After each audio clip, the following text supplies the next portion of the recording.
Halo Sobat Malang Times dan Jatim Times dimanapun Anda berada. Kali ini kita ada di program Time Stop, solutif dan mencerahkan. Di episode perdana ini kita akan berbicara tentang dunia perpolitikan. Karena seperti yang kita ketahui, Desember mendatang Kabupaten Malang akan merayakan pesta demokrasi besar-besaran, pemilihan Bupati Malang 5 periode ke depan. Di episode kali ini kita akan bertemu dengan salah satu bakal calon Bupati Malang. Namanya sudah banyak dikenal sama orang-orang Malang. Beliau adalah Dr. Umar Usman.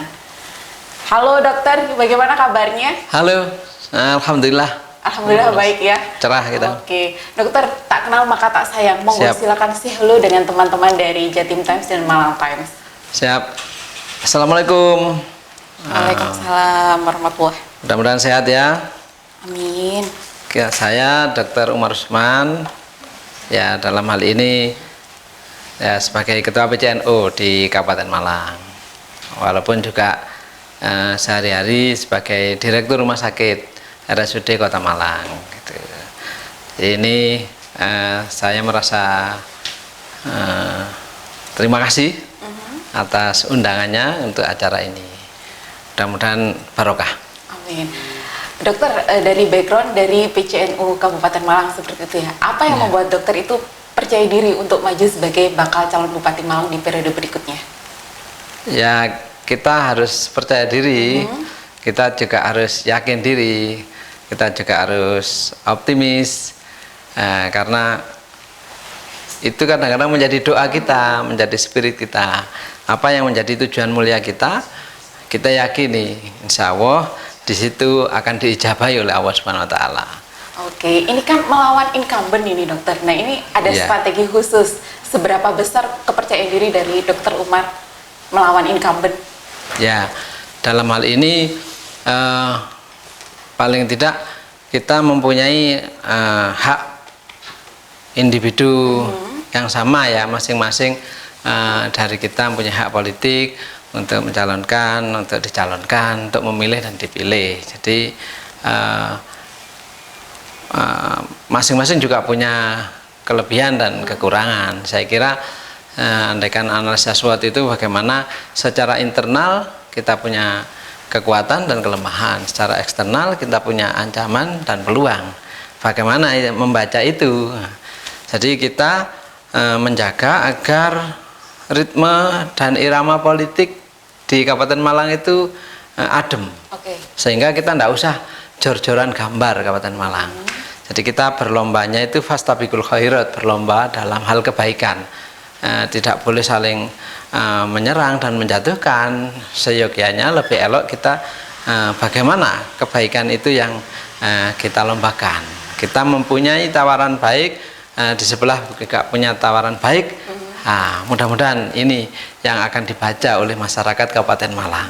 Tadi sempat disinggung kelebihan dan kekurangan. Kira-kira kekurangan apa dari sebelah yang bisa ditutupi dengan kelebihan Dokter Umar? Saya kira saya tidak berhak ya untuk menilai kekurangan sebelah ya. Tapi saya ingin menyampaikan kelebihan kita, gitu ya.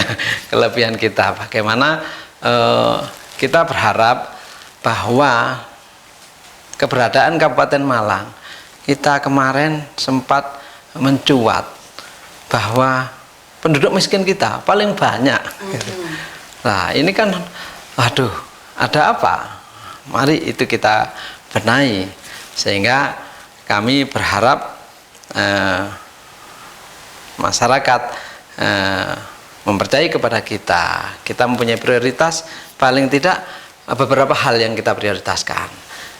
Bagaimana ekonomi Kabupaten Malang ditingkatkan, bagaimana pendidikan Kabupaten Malang ditingkatkan, bagaimana infrastruktur Kabupaten Malang diperbaiki. Dan di masa pandemi ini kesehatan juga tidak boleh ditinggalkan. Pandemi COVID ini harus mempunyai jawaban yang holistik, terskema, terpadu. Jadi tidak parsial ketika membuat langkah begini, suatu saat kok keliru, bikin lagi langkah yang baru. Harus dikaji dulu apa sih sebenarnya ini, bagaimana hal-hal yang harus diantisipasi, dan itu kemudian dibuat skema yang bisa menjadi sistem terhadap antisipasi. Oke, tadi bicara tentang kesejahteraan masyarakat. Ya. Nah, masih ketimpangan di Kabupaten Malang cukup lumayan besar. Nah, itu kalau kita ingat beberapa saat yang lalu, Ketua Umum PBNU ini, Dokter, Iya. Beliau menyatakan kalau di Malang khususnya itu ada salah satu orang yang selalu menguasai proyek besar, proyek-proyek apapun itu di pemerintahan. Dan itu apa upaya dari dokter ke depan jika terpilih sebagai Bupati Malang selanjutnya, terutama untuk pemerataan di Kabupaten Malang? Ya kita tetap harus berjejaring dengan semua pihak, harus bersinergi dengan semua pihak. Siapapun itu yang berkenan dan mempunyai kepedulian untuk meningkatkan pembangunan di Kabupaten Malang, kita gandeng bersama-sama. Dalam hal kita ada pemerataan, kalau proyek-proyek itu ya tentu itu lebih baik. Nah, sehingga tidak hanya dikuasai segelintir orang tertentu.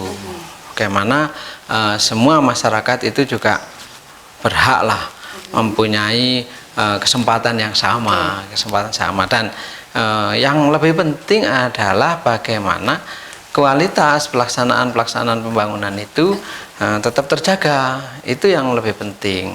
Dan arah kita ketika kita mempunyai beberapa prioritas itu bisa terakomodir dan terlaksana, itu yang kita inginkan. Karena misalnya di dalam infrastruktur kita kan jalanan banyak yang rusak, itu harus dijaga bagaimana sih maintenance-nya gitu. Apakah di dalam sehari-hari yang kita lihat itu terlalu lama tidak diperbaiki, atau sudah diperbaiki tapi dengan kualitas yang kurang bagus. Nah, itu yang harus kita jaga, dianalisa karena apa sih gitu. Adanya proyek mafia seperti apa nanti ke depan, dokter? Ya sebaiknya janganlah.